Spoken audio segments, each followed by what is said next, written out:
Kranthi Bathini is the Director of Equity Strategy at WealthMills Securities, joining us with his take on the markets. It's a great run. It's been a very impressive run for the Indian market, very resilient to the global market drought we witnessed last week.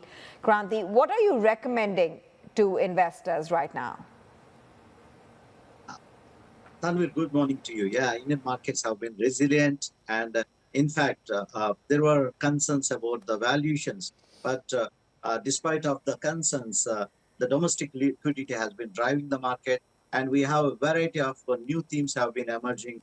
The infrastructure stream, and also the defense stocks have done well in the past 18 months. In fact, the defense stocks have been multi-baggers for the investors.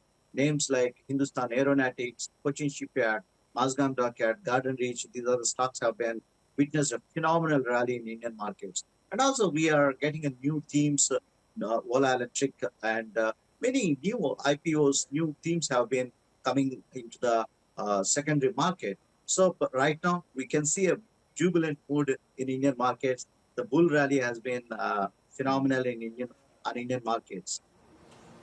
Okay, so we've been talking about how there have been new additions to the MSCI index from India. Stocks like Vodafone Idea, Dixon Technologies, Oil India, 7 stocks have been added in the MSCI rejig. Oracle Financial, Prestige Estates, Zydus Life Sciences. Any of these ones that you track? I know Dixon Technologies has gone through the roof. Yeah, many of the stocks are on our radar, like the Vodafone Idea have. The stock has been resurgent. In fact, there were times the stock was suffering, the company was suffering in the telecom space, but now they're coming on feet, and there is a capital infusion by the company. And as you rightly mentioned, the Dixon Technologies has been one of the phenomenal stocks. The stock has delivered phenomenal returns in the past 24 months due to the focus on the domestic production of the consumer durables are concerned.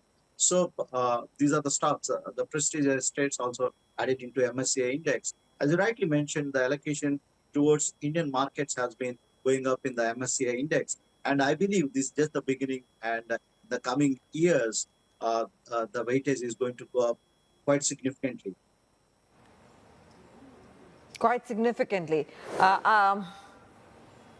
What does that mean for the Nifty target, you think, from here, 24,000? It's done 12% this year, the market. Tanvir, we just touched 25,000 and markets has been in a consolidation phase. And there are we just in the middle of the Q1, quarter one earnings season in India. The earnings season has been quite good.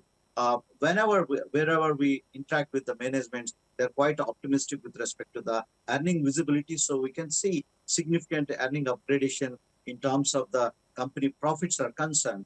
So setting a target for Nifty Indian markets is very difficult at this point of time, because it's a liquidity-led rally. Whenever we set the target, we had a target of 25,000. Market touched 25,000 in the first quarter itself, and right now it's in a consolidation phase. So it is by and large what we are going to see is a stock-specific and sector-specific theme that's going to emerge in Indian markets. Of course, Nifty is going to rally further from these levels also. 30,000 by 2030 or even sooner? Much sooner, because it's a liquidity-led rally, Tanvir, and the sentiment is quite positive, and both the domestic institutional investors have been sitting on a fair amount of cash, and also the incremental inflows have been quite strong. And what we witnessed in Indian markets is there is a financialization of assets in India. So look at the number of new entrants that are coming to Indian markets. It's the number of Demat accounts have touched more than 16 crores in Indian markets. So we can see the new generation, Gen G, is coming into the markets, and these investors have been matured, and also they're thinking to participate in India's growth story.